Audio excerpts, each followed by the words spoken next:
This is the account of Jacob. Joseph, a young man of 17, was tending the flocks with his brothers, the sons of Bilhah and the sons of Zilpah, his father's wives, and he brought their father a bad report about them. Now, doesn't this just sound like every family in the world? Here's the 17-year-old, and what does he do? He tells on his brothers. He brings a bad report to dad. Now, does that make his brothers inclined to be really favorable towards him, do you think? No. And we're going to find it gets a little bit even more dysfunctional here. It says, Israel loved Joseph more than any of his other sons because he had been born to them in his old age, born to him in his old age. And he made a richly ornamented robe for him. And when his brothers saw that their father loved him more than any of them, they hated him and could not speak a kind word to him. So this is a really dysfunctional family. Dad not only plays favorites, but he's really, really obvious about it. He buys this great robe for one of his sons and not the others. So you've got the son who is the favorite and knows he's the favorite and is also kind of the tattletale and dad's pet, isn't he? Are you getting the picture of Joseph's early childhood here? Okay? Now, Joseph had a dream. And when he told it to his brothers, they hated him all the more. Now just think a second. This is typical 17-year-old foolishness. Because if you were thought about by your brothers the way you were, if they hated you because your father loved you most, and then you have this dream, would your first instinct be to run out and tell it to these brothers who hate you? Because this is the dream. He said to them, listen to this dream I had. We were binding sheaves of grain out in the field, and suddenly my sheaf rose and stood upright, while your sheaves gathered around mine and bowed down to it. And his brothers said to him, do you intend to reign over us? Will you actually rule us? And they hated him all the more because of his dream and what he had said. Then he had another dream, and being 17-year-old, he told this one to his brothers. Listen, he said, I had another dream, and this time the sun, moon, and 11 stars were bowing down to me. And when he told his father as well as his brothers, his father rebuked him and said, what is this dream you had? Will your mother and I and your brothers actually come and bow down to the ground before you? What happens to our dreams? We have these dreams when we start. I'll tell you one thing that happens to them. One thing that happens to them is that people kill them. Now, in this case, it's kind of understandable because his dreams were really flaunting that he was better than them. But think about it. You've all had this experience. I'm positive. I'm confident. You've been very, very lucky if you haven't had this experience. The experience where you have an idea, you have a vision, you have a goal, you have a dream, something that's exciting to you, and you share it with somebody, and for some reason, maybe they feel threatened by it, maybe they're just feeling ornery that day, maybe they don't like it for other reasons, but they do everything they can to kill that dream. They tell you how stupid you are. They tell you how bad it is. They tell you what a ridiculous idea. I'm sure you've had that experience. Have you had that experience? So sometimes people kill them. I want to tell you, this is the second story. I'm going to tell you both stories, so we'll come back to Joseph in a little bit, but this is a guy named Horatio Spafford. Now, you might think that being saddled with the name Horatio Spafford would in and of itself lead to bad things in your life. But actually, this guy got really good. In fact, his story, for a long period of his life, seemed to be idyllic. He seemed to have that orchestral piece that we were talking about. He was an extremely prosperous lawyer. In fact, he owned most of Chicago. And that's the place, not the band. He owned most of Chicago. He was big into real estate. He owned a big chunk of Chicago in the 1800s. He was a very prosperous lawyer, but he didn't sacrifice his family for that. He had a family that he loved who loved him. He had a wife named Anna. He had 4 girls and 1 boy. And not only that, it wasn't like he sold his soul either. He was actually spiritually on the move. He was an elder in his church. He was a leader in his church. Things were going well for him. It was the peak of his life. But that's, of course, not the end of the story for Rachel, or I wouldn't be telling you the story.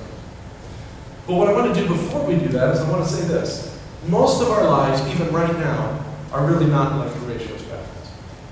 Most of us can already find the things that have not turned out the way we wanted them to turn out.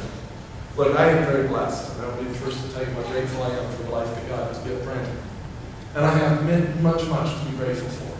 I delight having 7 kids. It wasn't the plan I thought I had, but it was the plan God had, and it was great. But I will tell you this. I am sorely, sorely disappointed that I am not the father that I envisioned myself to be. I think I do okay. But I am not the epitome of fatherly love that I wish I were for my kids. And I am not the husband that I envisioned myself to be. I do okay. I love my wife. She's easy to love. But I do not love her as I know that God calls me to. And you probably have the same experience with your life.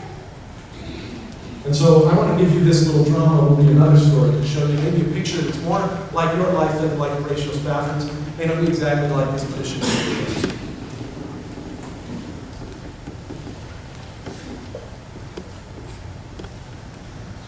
I know everyone's going to be there.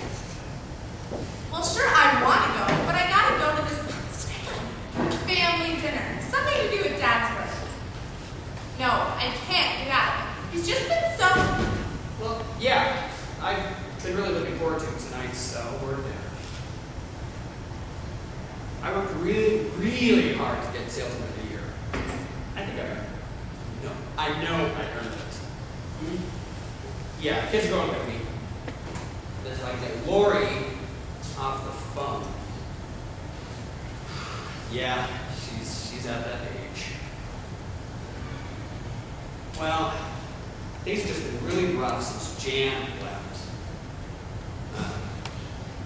Maybe I expect too much. He's been on my case a lot since Mom left. Like, it's not my fault she split. Well, sure, I miss her. Maybe she'll get whatever it is out of her system and come home. But I doubt it. Well, yeah, I mean, I can't be the father and the mother and the chauffeur and the nanny and the granny and the laundry, whatever. There's just not enough time in the day. Well, Jan took care of the household while I went out and earned a darn good living for this family. No, well, Lori just doesn't understand how hard I have to work. Just like her mother.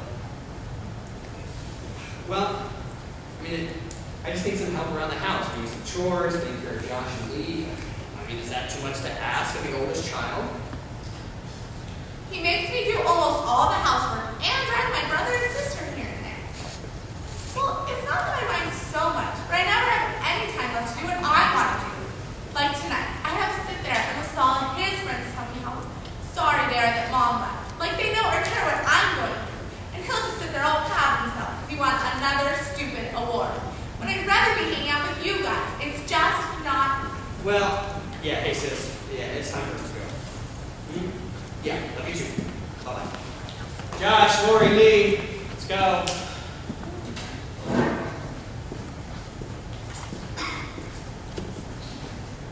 Lori, let's go. I gotta run. I'll call you later.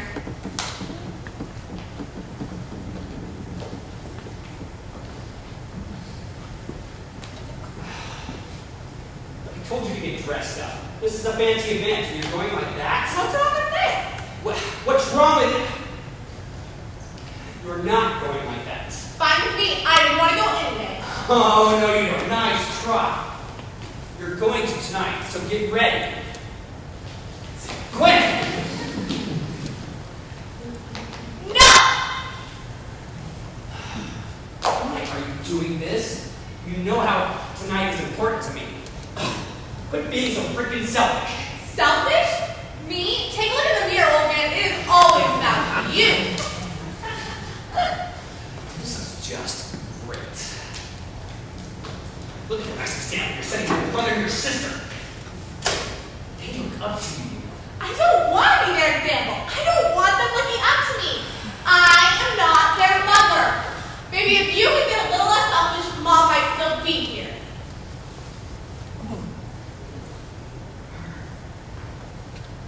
Josh, Lee.